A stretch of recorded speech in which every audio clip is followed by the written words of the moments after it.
इस वीडियो में आज हम टाइम कस्टम फॉर्मेट के बारे में पढ़ेंगे। यानी माइक्रोसॉफ्ट एक्सेल में आप टाइम के डिफरेंट कस्टम फॉर्मेट कैसे सेलेक्ट कर सकते हैं। उसके लिए हमारे पास यहाँ पे एक टेबल मौजूद है जिसके अंदर मुख्तलिफ कस्टम फॉर्मेट के लिए हमें कुछ सिंबल्स दिए हुए हैं। हम इन सिंबल्स का इस्तेमाल करते हुए टाइम को एक खास तरतीब के साथ लिख सकते हैं। फॉर एग्जाम्पल, हमारे पास यहाँ पे एक टाइम फॉर्मेट आता है H। अगर मैं इसे इस्तेमाल करता हूं तो क्या होगा कि 1 से लेकर 24 तक जितने भी घंटे हैं, 0 से लेकर 24 तक जितने भी घंटे हैं उनको आप एक्सेल के उस कॉलम में लिख सकेंगे। लेकिन जैसी ही वैल्यू 24 से ज्यादा होगी यानी कि 25 होगी तो वो उसको कंसिडर नहीं करेगा।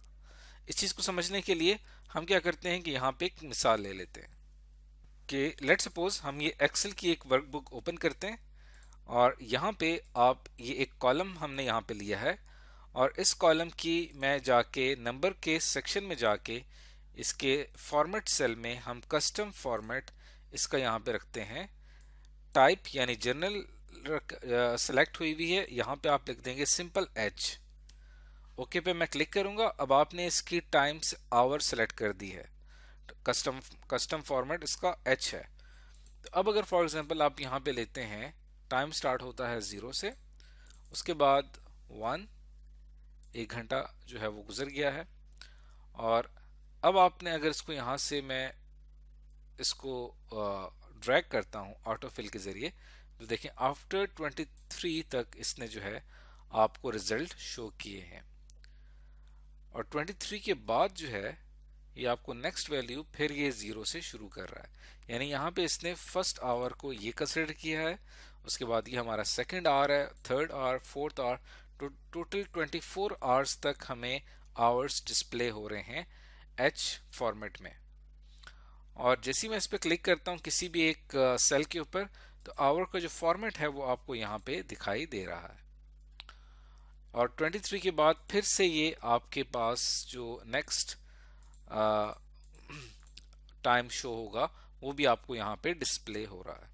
तो इस तरह से हम H का इस्तेमाल कर सकते हैं। इसी तरह अगर आप डबल H करेंगे तो वो डबल डिजिट्स में आवर्स को शो करेगा। इसी कॉलम को मैं सेलेक्ट करता हूँ और नंबर फॉर्मेट में जाके इसको आप डबल H कर देते हैं तो देखें अब आपको आवर्स डबल डिजिट में शो हो रहे हैं।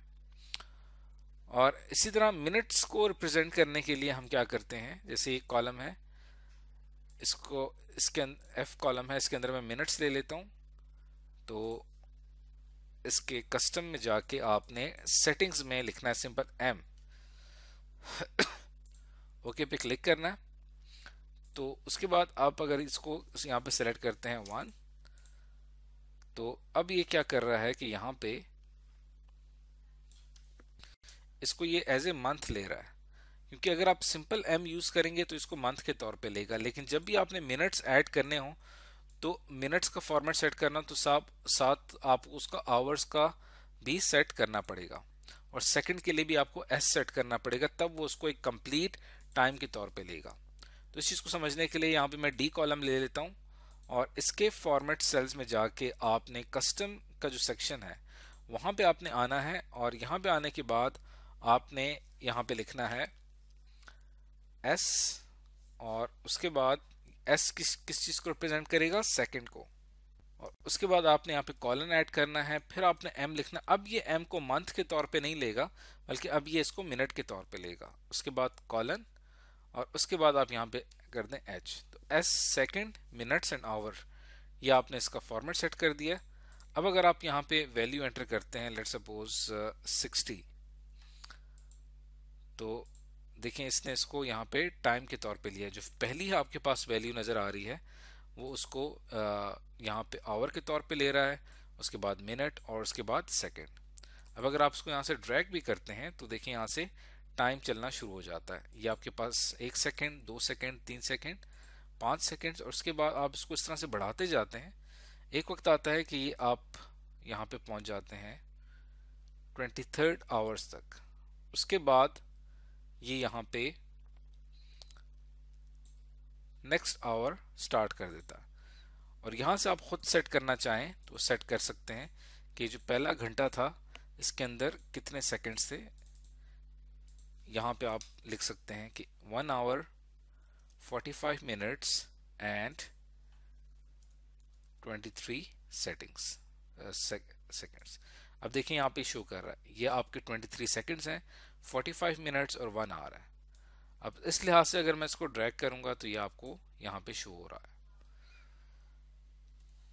तो इस तरह से आप अपनी मर्जी का टाइम फॉर्मेट सेलेक्ट कर सकते हैं। तो आपके पास सिंगल एच होता है, डबल एच, डबल एम और डबल एस, और उसके साथ साथ आप अपनी फॉर्मेटिंग में एएम और पीएम भी सेट कर सकते हैं, जिससे आपको टाइम का सही तौर पे अंदाजा हो सकता है। टाइम सिंबल्स को सेपरेट करने के लिए हम आमतौर पे कॉलन का इस्तेमाल करते हैं।